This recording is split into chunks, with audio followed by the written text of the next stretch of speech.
Good morning, everybody. Good morning. Welcome to another season of Breakfast. So before we begin, can you make sure that you can actually hear us? Wave your hands like that. Yes, at least one hand. Two hands. Excellent. Very good. So it's great to be back, and we're back with a few changes this season. I think Raivis will walk you through that. Yeah, before we start with the episode we have today, a couple of words about the season. First of all, as you can see, we changed the format a little bit and went back to the Zoom lives because we thought these are more interactive and engaging for our audience. So we'll probably stick to that when we're doing lives. Just to make clear, so we'll be doing this live on Zooms every Friday morning, or like some Fridays, some mornings. Yeah. And you can join, you can chat with us in chat. If you really want to say something, please unmute yourself and tell us. And if you want to get on this kind of closed circle Zoom link, let us know, subscribe to INTEA newsletter, get in touch, and we'll invite you into this little breakfast club. For everyone else, the recordings will be on YouTube almost immediately, so you're not missing anything. If you're watching this right now on YouTube, don't forget to subscribe. And we will be posting something, not necessarily live, but recordings every week from now on till Christmas, more or less.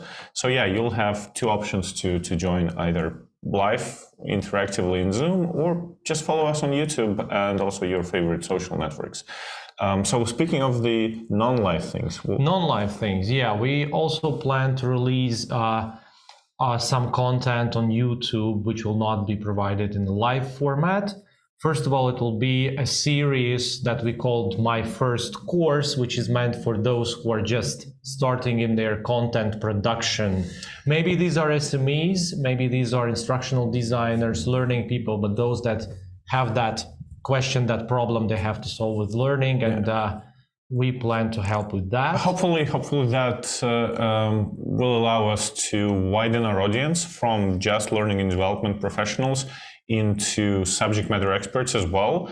So if you're someone who wants to make a course but doesn't know where to start, or if someone told you that you have to make a course, and you know even less about where to start, join, and hopefully this will be a useful series for you. We'll cover everything from ideation and planning of the process to actual technical side of production and delivery. Yep. And apart from that, we also plan to produce some content, some videos where we will tackle some specific topics like sales, compliance, safety, online security, banking, maybe health science.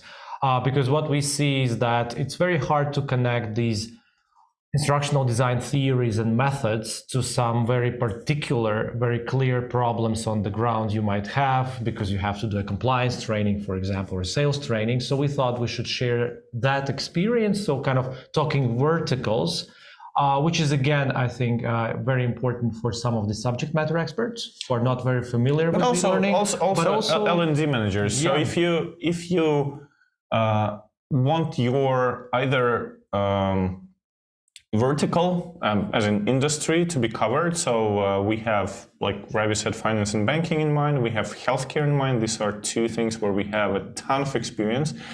If you want something else to be covered, let us know. You can do that right now or on YouTube in comments, or reach out to us anywhere. And if you want your sort of role to be covered as well, be it sales or marketing or maybe production or maybe legal or something else, if you want us to talk about that side of the corporate world, let us know as well. Right. So that will be more topical, and us sharing both examples and experience from projects. And of course, we'll keep talking about current developments in the learning and development industry. We'll be talking about technology. We'll be talking about everything that not necessarily need to know, but that will be useful in your role as an L&D manager or instructional designer. But like we said, we want to widen our audience a little bit. Absolutely. So having said that, let's talk about today's topic, and today's topic fits into neither of those categories. So what we're going to talk about is top 10 people that you need to know about, at least, or at least you will be curious to know about if you work in learning and development or somewhere in the vicinity. So, any familiar faces? Yes. If you want, you can type in chat if you recognize any person among those 9 photos. The 10th person is actually the one that kicks us in. If you want to venture a guess who that would be, you'd amaze me. But I also wanted to say that, of course, this list is nowhere near exhaustive. It's definitely limited by our creativity and extent of our knowledge. It's also heavily biased, I think, towards things that are of interest to us personally and professionally. And finally, it's not sorted, despite it having the loud name of top 10. We are not comparing. We're not comparing anyone, and definitely we're not sorting anyone in terms of top 1, 2, and 3. So the names are in alphabetical order. That's it. Nothing else. Yeah, but I would also like to say that this is the importance, of course, not in the names, but in what these people did, and I think all of them, to some extent, the discoveries of them or the thoughts of them is what we use here at INTEA, what other learning and development people use, but they might not even know where does that come from. Right. So I think it's good to connect names to the faces ideas, to the faces and to the ideas. Right. Okay, so we start alphabetically with an A, and A is. By the way, do subscribe to our channel, right? Yeah. I put this slide in so I don't forget, and I forgot. So do subscribe if you're watching on YouTube. If you're not, go now and subscribe as well. So we start with Aristotle. So we could probably do like a 2-hour lecture on what this person has done for science and mankind and humanity. I think that if you take pretty much any modern idea of anything, then you will be able to quickly trace it back to him and his research. He was dabbling in everything from physical and natural sciences to philosophy and mathematics and mechanics. As far as L&D goes, I think why we wanted to include him on this list is a couple of things. First of all, well, he was an instructor. He was the teacher of one of the greatest humans that have shaped the modern globe, essentially, and the modern culture and the modern civilization more than anyone in that time. So Alexander the Great. Up until Alexander the Great was 16 years old, Aristotle was his teacher, so by his side at all times. And then his legacy, Aristotle's legacy, went on to stayed with Alexander, because on every great conquest, on every great trip that Alexander undertook, he brought a bunch of scientists. That was rather unheard of in those times, that outside of generals and the whole convoy and everything that you need for your army to be mobile, you also bring, and also poets and sometimes painters who will depict your great victories. Science, philosophy, poets, it was one thing those days. Yeah, but then there were real scientists who were to catalog new animals in new lands, who had to catalog and take samples of crops and different plants, who had to create maps, not just war maps, but general geographical maps and so on. So I think that curiosity that we as a civilization have, that brought us to the moon multiple times now, and that is bringing us to Mars real soon. It's our thanks to one very smart person teaching one ambitious person in their childhood. Absolutely. Right. Also, Aristotle himself was a student of Plato. So we want to kind of give a shout out to Plato as well. And I think one of the biggest things that Aristotle developed is formal logic.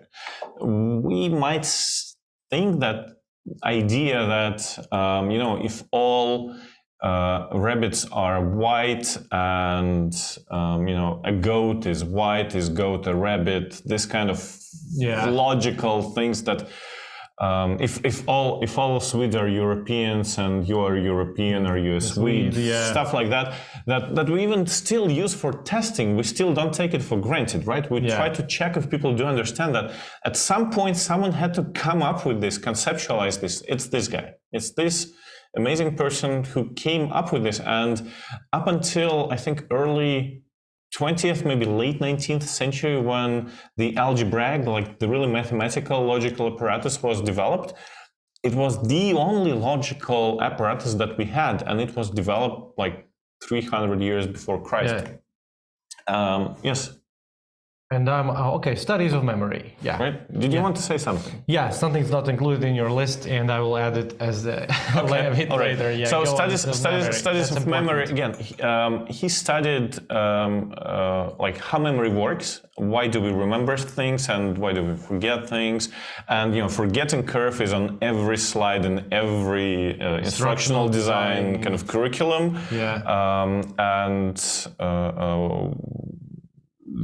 Figuring out how memory works is a huge part of instructional science. And finally, potentiality and actuality. It's actually, he was one of the first people on Earth to come up with the idea that some things are teachable, some things are ingrained, and if something is teachable, then there should be a method to a more effective teaching. How do we train someone faster to, I think he was using the idea of flute at all, like music. It was a popular instrument.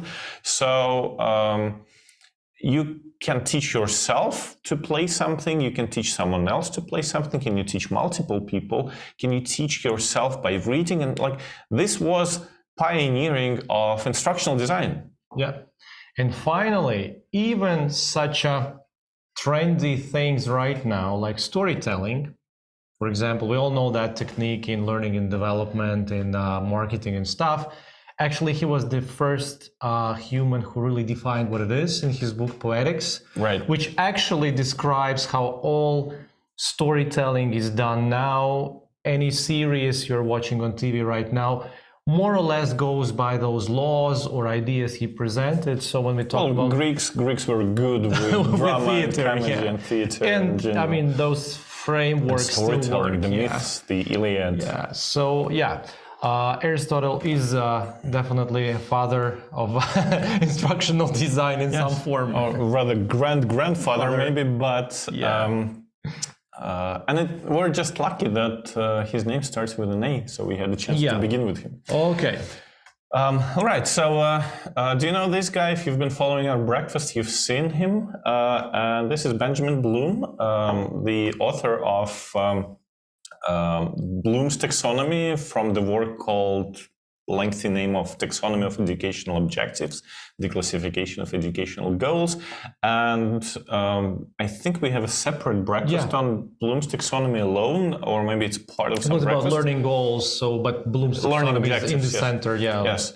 So in the simplest form, the idea is that at the low level of learning objectives, we have the objective to remember something, and then even if we remember something, do we really understand this? So the top level objective for that is, or higher level objective is to understand something. And then once we understand something, can we apply it? And then analysis and evaluation is about problem solving. Essentially, can we, if we're tasked with some sort of a problem, a conundrum, can we analyze it? Can we dissect it into little pieces? Can we reassemble those pieces into a solution? Can we decide if the solution is good or not? Yeah. That's the evaluation part. And then can we create new stuff based on what we've learned? So you can see how your courses might only aspire to a certain level. It's not necessarily a bad thing. You cannot, No. we cannot hope that everything has to be about creation and so on. Sometimes it should be even simplified and kind of brought down from that. But I don't think any course that aims to make people remember something is really, really useful. No. Yeah, so we need to aim a bit higher, a bit higher, at least to the application level. Yeah. So that was his greatest idea. I wish I could say more. He was a great person, a researcher, and a PhD. But that legacy is so huge that that's probably the only thing his we want to bring legacy is up. on every second slide of every learning course. You're putting your learning goals. Oh yes, yeah. That's and are you doing it according to Bloom's or not? Is up to you. Is up to you. Yeah. Right. The next person we wanted to bring up is John Dewey. Yeah. And he's a philosopher and a kind of pedagogical specialist. So he was interested in bringing up children, and his idea, and I think that his trail is in the pragmatic approach to training. So previously, so there are two schools of schooling, so to say. On one hand side, we can talk about school as a place to develop your brain and your conscience and your intellect, and make you smart enough to be able to adapt yourself to different situations. And that's why we read, or they used to read in the late 19th century, Greek poetry, and you study dead languages, and you read classic novels, and mathematics and like exact sciences at that time were thought of like lesser sciences, like for engineers, for people who do something with their hands, and like real noble people wouldn't ever need it and so on. And his idea was that no, we need to teach kids to do like real stuff. And I think that is exactly the discussion we're having today. Yeah. Regardless if you live in Latvia, if you live in the United States, I'm pretty sure that there is a discussion going on about whether school should be more hands-on, preparing everyone for real world. Should we include like taxes and fixing electrical sockets into programming, like really programming, teach kids how to drive in school, for example, or should we help them develop their skills and then be more generic, and like, do we really need the calculus and all that complex math, which has absolutely no use, let's be honest, in real life? But then someone will say, well, it develops your brain, or kid's brain. And Dewey was an avid participant of that debate in the early 20th century, and he's like the symbol of this approach to training. And in corporate training, I think we have a little bit more leeway to actually agree with him. And we're not training kids, we're training people to do their jobs. So that's programmatic approach. Like whoever spelled it this way probably was doing this slide at 1 a.m. or something.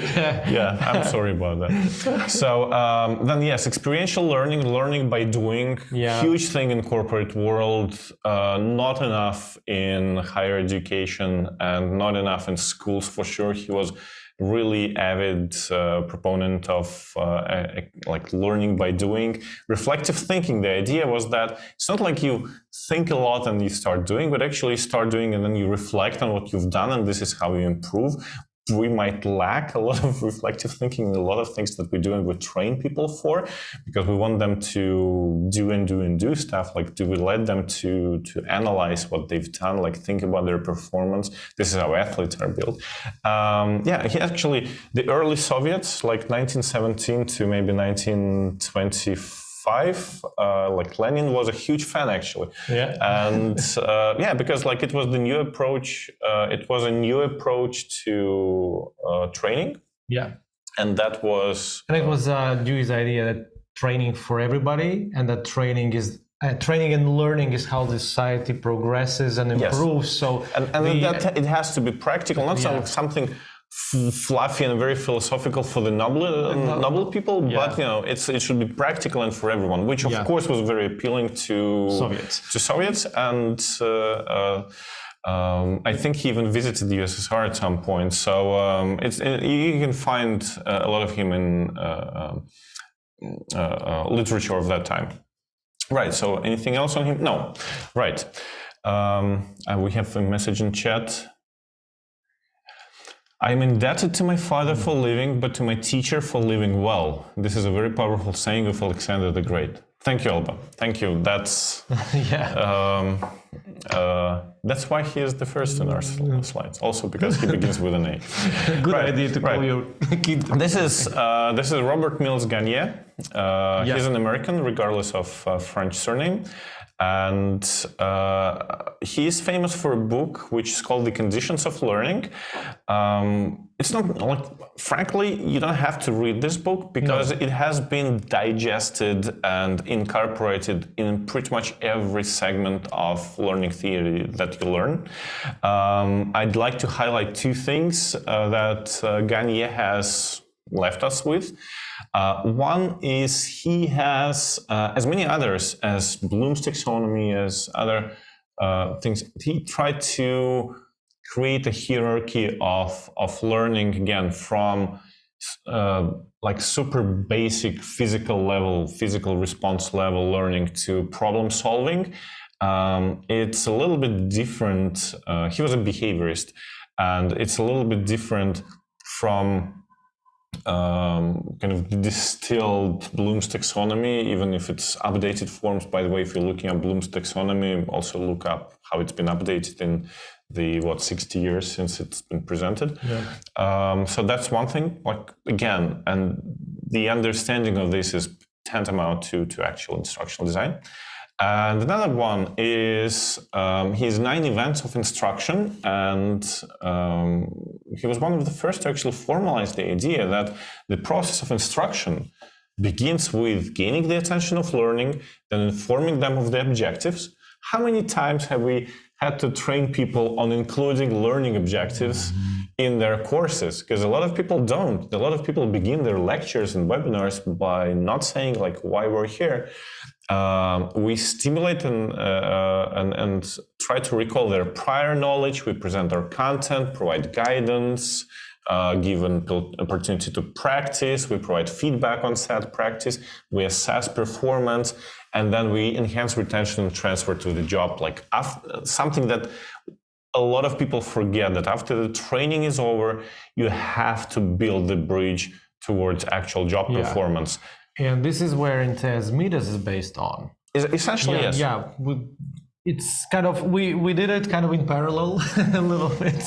But of course, we based our ideas for Midas on already dissected and ideas of Gagne. So we arrived to 5 kind of even simpler steps, but very important because any of them can be forgotten or underestimated, but so if you're interested, if you're interested in what Midas is something that turns your courses into gold. Hence the name and the abbreviation. Look up. We've had a whole lecture on that. It's a simple framework that helps you make sure that you don't forget a crucial step in developing your training, and it's just 5 steps, super simple, rooted in the ideas of Gagne. Right. Next up on our list is, you might know this person, you might have seen him. A lot of pictures of him show him much younger, because he started almost 20 years ago, I think, when he was like under 30.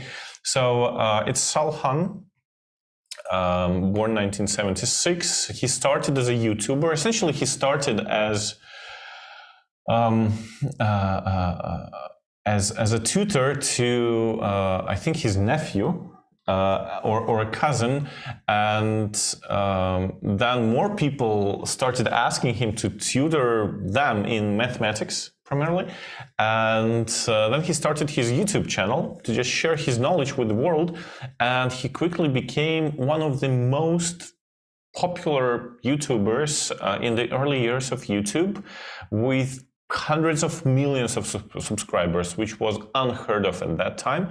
And then when the channel was rather timidly called Han Academy. Yeah. And then he went on to create actual Han Academy. It's a resource for everyone, not just a resource, it's an initiative, global initiative for accessible education. So he's not necessarily pioneering, but he's the biggest currently living person who is pushing forward the idea of all access to education. Like everyone has to be able to learn pretty much anything. This is why Stanford is doing open courses.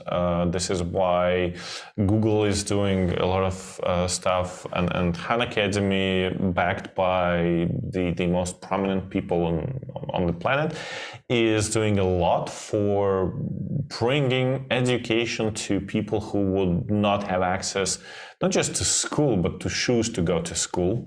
Yeah. And I think that's a huge initiative.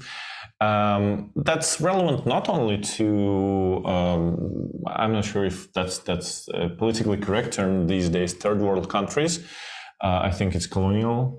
It's a bit close. It's developing countries. Developing countries, right? Yeah, thank you. Developing countries. So not just for them, but also for us here in Europe, for the United States. The importance of access to education is really important. And we in learning and development, we can actually borrow from that, and we can think like, is there anyone in our organization that doesn't have access to some sort of training where they could have wanted to? Right? Maybe we're a supermarket chain and there's a ton of people that we don't think of as management material, and we have a process of selecting them, and once they become management trainees, they get access to certain courses and so on. But maybe if we just open it up to the wider audience, we'll find those people who will teach themselves because they have the drive and the motivation and they want that upward mobility. And it will make our jobs easier in terms of finding them and selecting them and so on. Absolutely. As one of the ideas.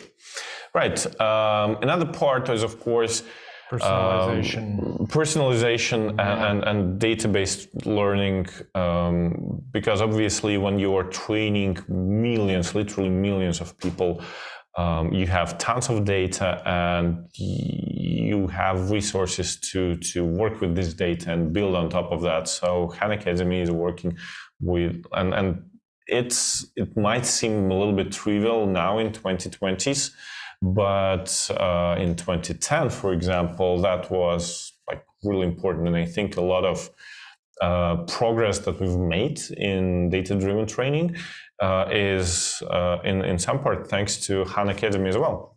And there is still a way to go. Oh yes, absolutely. Yeah. It's not like our training now. Corporate training is super personalized, kind of by standard, by default. Not at all. It's still one size fits all for the most part. Yeah. Right.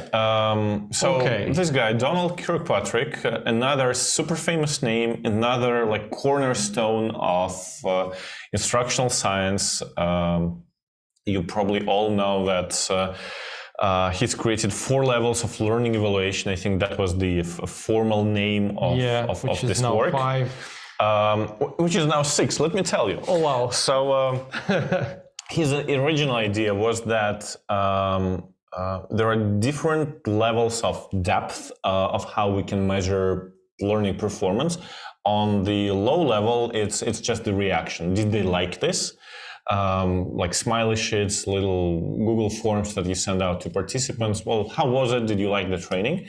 Number two is learning. Like, did you learn something? We can test for this. We can ask people, like, did you learn something? Was there something new, or did you know everything? Or maybe we tried to give you something new. It was there, but you couldn't learn it because it was too complex for you, or too fast, or not enough, and so on. So next level is behavior change, right? So whether what you've learned actually affected your life. Are you doing something differently? Because it's, again, our favorite example with smokers. You can train, you can teach smokers, you can read them lectures about harm of smoking, and if they keep smoking, well, did the learning even happen? Now they know that, but they keep doing that. Same thing in corporate, right? We trained everyone that passwords should be long and unguessable and changed often. Are they still doing that? Yeah, and if you ask them a quiz question, which password is kind of more kind of bullet secure, they will always know which one is there, but they will be using the shortest possible or the easiest possible. So exactly, and that finally, tricky. Yeah, and then finally results is whether training has brought measurable results. Did we increase sales? Did the number of accidents go down? Is the turnaround time faster for some paperwork, and so on and so on. So this is the result. The next level that was added later and that we always include in our training is ROI, so return on investment. Was the effort and the result worth it? Because was the result worth the effort, probably is the correct way to put it. So we compare these results. Yes, the turnaround is faster. Yes, the sales are higher. But we've spent so much time and money on that probably we could have done better spending this money somewhere else on something else. Or maybe not. Maybe we did it really cheaply and the result is really great, so this is one of the greatest. So return on investment, right? So do the results really stand up to the amount that we invested into this is the next question, the fifth question. And then the sixth question that's offered now is it good for the society in the end? Because the ultimate, we want to elevate outside of our organizational realm into the world and say, is the world a better place as a result of this? Is there a societal benefit from this or not? Because it could be detrimental to the society. If we taught people, if we taught people do something which is not very good for the society, which is very good for the company in terms of profit, but the society suffers, then makes sense. Airlines, I'm looking at you. Right. Okay. So let's move on. We're now approached Elliot Macy. I'm very lucky to know Elliot personally. Frankly, we're not on a first name basis. So, Mr. Macy, I've spoken to Mr. Macy, and I've been to conferences that he produces several times. He's a great person on a personal level. He's the producer of the Learning Conference, one of the biggest and most fun learning events globally. It happens more or less every year. It's changed format recently in Orlando, in Florida. Fun place to go to. He's also the author of the term e-learning. He used it in one of his conferences in 1999. There is an exact date, I think it's November something, 1999, where he used the word e-learning in a professional setting, and thereby kind of coined it, and now we use this word absolutely everywhere. Before that, it's not like he invented e-learning as a concept. No. Before that, everyone called it online learning. Before that, it was video learning, or no, it was distance learning. There was CBT, computer-based training. There was WBT, later web-based training, because CBT is about CD-ROMs, essentially, information that you don't send over the web. There was, of course, distance learning, and people learned by writing letters to one another as early as the letters were invented, probably. So we have a separate lecture. I have a separate lecture which I don't think we used in a breakfast about the history of e-learning. We can do this someday. Yeah, it's one. But I really wanted to include Mr. Macy here, just because of him being the father of the world e-learning, and he's also a Broadway producer. So the way he produces his conferences and the way he produces Broadway theater shows multiple. There's a certain synergy between that. So yeah, if you have a chance to go to one of the Macy's events, please do. It's huge fun. Right, this person is famous. It's also a famous portrait. So it's Ivan Petrovich Pavlov, and he is a physiologist, scientist. We all know about Pavlov's dog. So he was studying classical conditioning, the idea that you can join some sort of signal and stimuli and build a connection between them. So essentially, if you feed a dog something and you ring a bell, then next time you ring a bell, the dog's the dog starts salivating, the stomach starts producing stomach juice, and so on and so on, even though there is no food involved, just because a bell rings. In the simplest form of this explanation, but then there was a whole host of other research based on that, like do similar stimuli procure similar responses, for example, how similar can you build a curve and stuff like that. He's a Nobel Prize winner in medicine in 1904. Despite that, we do want to include him into the kind of instructional category, because conditioning is important in learning. Habit building is important in learning. We are like our middle brain, we have like this lower, like the lizard brain, we have the middle brain and this higher consciousness that we are so proud of as humans, but this middle brain is essentially what we are, still primates, and it's super important to learning, to building habits, to our behaviors. So it's important to know about that, and we know about that in great deal thanks to studies of Pavlov and also Sechenov. The experiments are rather cruel, right? So how do you test if a dog's stomach is producing stomach juice? Well, you put a tube into this and you start sucking and you see the amount and stuff like that. But it was like early 1900s, and just that was totally justified. Yeah, probably a few years prior, like using kids for that would be also totally fine if you read Oliver Twist. Those were the times. We have something in chat. Darta is saying that she just checked the ChatGPT, couldn't give the exact date in November of 1999 when Macy's first. Actually, we have to, minus point for the ChatGPT. We have to know that ChatGPT is very good with very bad story with facts. Maybe you have to pay like $10 a month for it to get better. But it's actually it's better to go and Google that information. ChatGPT is like yesterday. Sorry, what was it? When you were sending. Oh yes. So Sergey was trying to use ChatGPT yesterday for this presentation, and it was not very good. It failed miserably, right? Yeah. So don't use it. This is Sir Ken Robinson, and I really wanted to finish kind of with him with a bang, but we'll still have one more person to talk about. And I'm a huge fan of unfortunately late Sir Ken Robinson. He passed away recently, and he's not just influential; he's incredibly inspiring. There are 2 TED Talks that he gave that I rewatch at least every year. And if you haven't seen them, do watch. We'll provide links in the YouTube video description. His ideas link to essentially 2 things. One is he's talking a lot about creativity.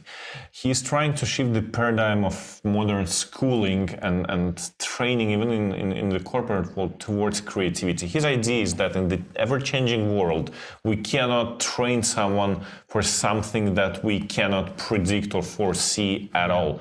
Not on the micro level. Like, we don't know how our company is going to perform 2 years from now, 3 years from now. Is there going to be COVID? Is there going to be a war? Is there going to be a flood? Is there going to be a technology, like a new technology? Like, let's talk about good things, like maybe a breakthrough in the technology, right? So maybe quantum computing isn't 20 years away, maybe it's like 5 years away, and everything's going to change with that.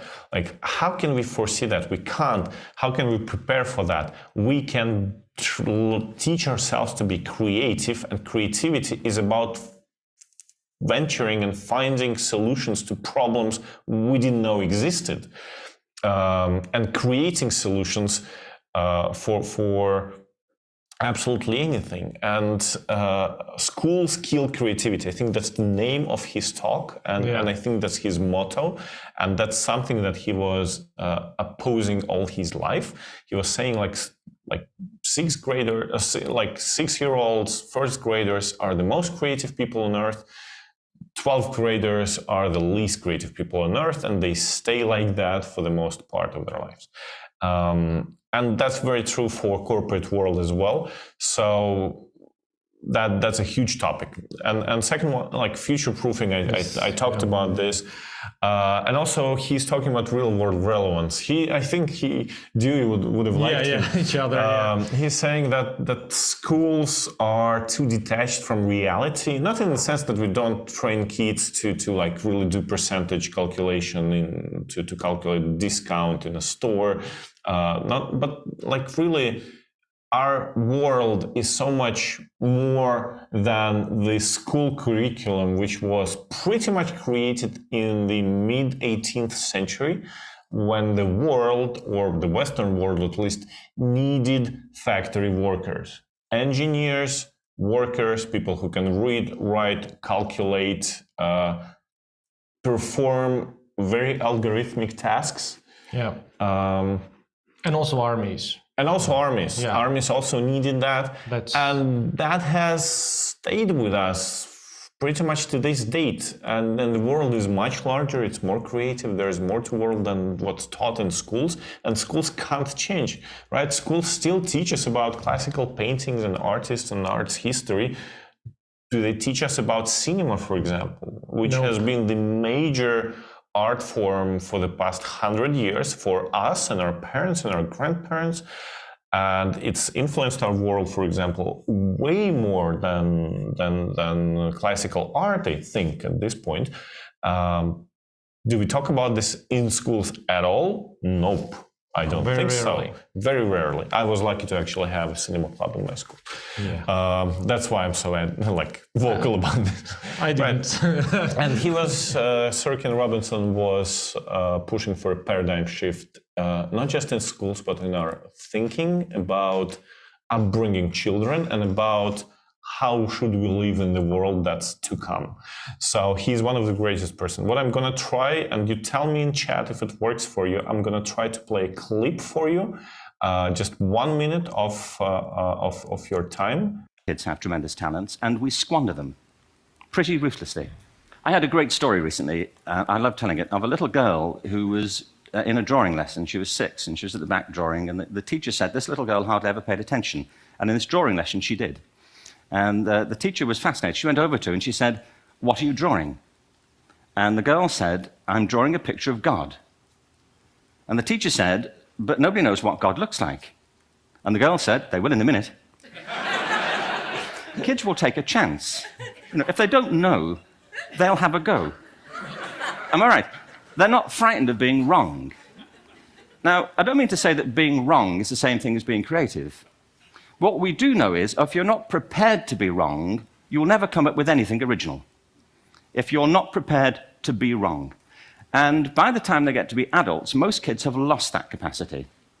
They have become frightened of being wrong. And we run our companies this, by the way. We stigmatize mistakes. And we're now running national education systems where mistakes are the worst thing you can make. And the result is that we are educating people out of their creative capacities. If you think of it, the whole system of public education around the world is a protracted process of university entrance. Yeah. Right. So I'll find the whole talk. There are two big talks. One of them is actually animated by RSA. If you find that, that's also a lot of fun. I couldn't recommend you more to dive into inspiration that Sirkin Robinson provides. Finally, our last person on this list has been a lengthy breakfast, but hopefully you're with us. Is B.F. Skinner. Yeah. That's how he goes by name. He has very complex two names. So Mr. Skinner was a behaviorist. He studied things like reinforcement. He was studying pigeons. He was training pigeons to play ping pong, for example. And he was, in a little bit of a Pavlovian way, he was born in the same year that Pavlov got his Nobel Prize. He was looking at how we can train animals and then how can we train humans. What is the mechanics of that? He was very, very much interested in kind of the mechanics, the underlying works of our brain and nervous system and cognition, and less in the kind of fluffy science of understanding and then teaching and so on. So he started with pigeons, and then he moved on to kids, and he invented something called Skinner box, which is something that zoologists use to study animals. Essentially, it's a box where you can give good stimuli and bad stimuli to animals, and you can provide them with tasks. This is how people found out, for example, that octopus can count up to 8, unsurprisingly. So if you and octopus can also do simple mathematical operations, like he can. Octopi, they can count, and the way you found out is that if you hide food behind doors with even numbers and never food behind doors with odd numbers, very soon octopi will ignore odd numbers. And not numbers, not like numbers, Arabic numbers, but a number of dots, for example, like 6 dots versus 7 dots. But then they will lose this ability beyond 8. It's just a lot of dots to them, right? So stuff like that. So that's kind of this research that Skinner was involved in. And then he invented a teaching machine, or rather a number of teaching machines. They were incredibly simple, and I'm not sure if they were useful, but they were pioneering something that became machine learning, not machine, like computer-aided learning, really soon in 1970s, and then became e-learning later. And this is what we're doing right now. So let me tell you about teaching machine, and then we'll all go home. So this is Mr. Skinner and his pigeon. This is him and complex circuitry. Again, pigeons, lots of pigeons, and this is the Skinner's teaching machine. So the way it works, it has those round discs that you put into a box. You open this cover, you put the disc in. Yep, you put the disc in, and what you have on disk is tasks. Like, could be mathematical tasks, could be questions about history, doesn't matter. So all you see in this little slit up there is one question at a time. And then there is a window with a blank paper roll that you can write on. So you write your answer, and then you press this lever, you push this lever, and it moves to the next question, so you can't see the question anymore, and it also moves your answer into the roll, so you can't change it anymore, and you have to write your next answer. So once you've done this with 1, 2, 3, 4, maybe like 20 or so questions, once you're done, you ask your teacher to grade your answers, or you just submit the role to the instructor, and they will be able to use the same machine to grade it later. So what they do, they roll it back and they start pushing the same lever so that they see the question and the answer, and the question and the answer, the question and the answer, and they can mark it as right or wrong. The way they mark it is actually ingenious. They use the same lever that they used to move this machine to move it to the side, and then it punches a hole. Okay. And I think in later models there is a counter, but generally just punches a hole, and then you can count the number of holes. So it's like a great grandfather of the LMS testing module. A quiz engine essentially. It's a mechanical quiz with open-ended answers. But there is this is what it looks like in an open form again. There are not a lot of them survived. 2 of those are in, I think, American Museum of History. The photos are from them. This is another model which is more exciting, more advanced. So in this one, you have mathematical problems, and you have those little levers that you move along 9 or 10 positions, so you can set numbers which correspond to the answer, right? So there is a roll of paper which contains 2 things. One is the mathematical problem. Yeah. Like can be like 2 times 4. 2 times 4 can be more complex, can be worded like what is the average speed if one boat moves here and another train goes there from B to A and stuff like that. So the way you input your answer is by adjusting. You set this to 1, this to 2, this to 4, so it's 124, and then you push the button and it moves on. The thing is that the machine knows the correct answer, which is done by the way of perforation on that same paper. So it will grade you immediately by comparing the answer that you've set mechanically to the holes, perforations in the paper next to the task. So there's a counter which will count your answers automatically. Yeah. I don't know, there might be a bell that dings or something. Thanks, Pavlov, again.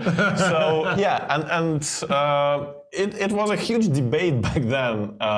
Like, people were publishing articles like, will robots teach children? And then, of course, it became electronic really quickly. Electric, first of all, and then electronic, then computer-based. And we still have this debate. Like, is it great that my kid is doing his task like online in this quizzing system? The same thing. Or is it better to do it the way I did it with books and so on? Yeah, and typewriting skills is just another ad for typewriting skills, and a course on typewriting, which was actually distributed on vinyl discs, for example. So yeah, those were great times, and those times are incredibly similar to what's happening, what we're still dealing with, and therefore it's very important to know the people who lived in those times and before those times and laid the foundations to